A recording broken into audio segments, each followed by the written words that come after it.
بسم الله الرحمن الرحيم، والحمد لله رب العالمين، والصلاة والسلام على أشرف الخلق والمرسلين. سماحة مفتي الجمهورية لم يعلن بعد عن دخول شهر شوال المبارك.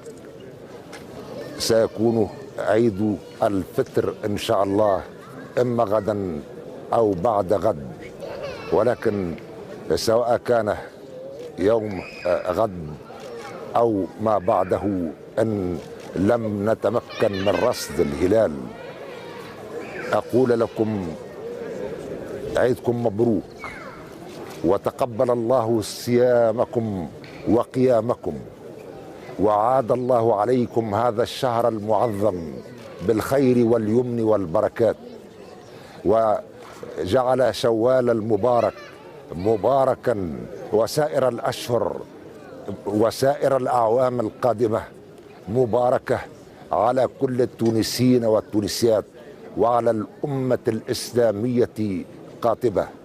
أردت أن أتحدث إليكم من جامع الزيتون المعمور، وإن شاء الله يبقى معمورا حتى يرث الله الأرض ومن عليها.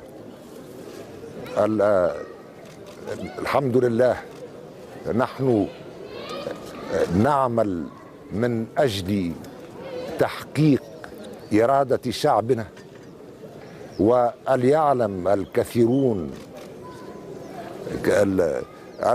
الفتنة أشد من القتل، أشد من أو أكبر من القتل، أشد وأكبر، ولا مجال للفتنة.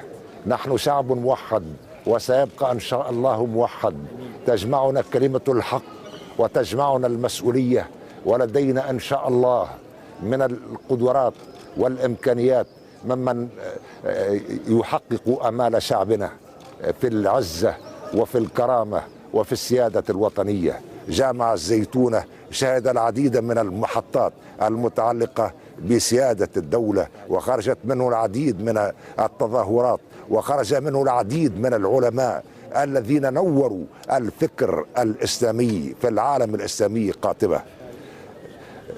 إن شاء الله عيدكم مبروك وكل عام وأنتم بخير. إن شاء الله عيدكم مبروك وكل عام وأنتم بخير إن شاء الله. إن شاء الله.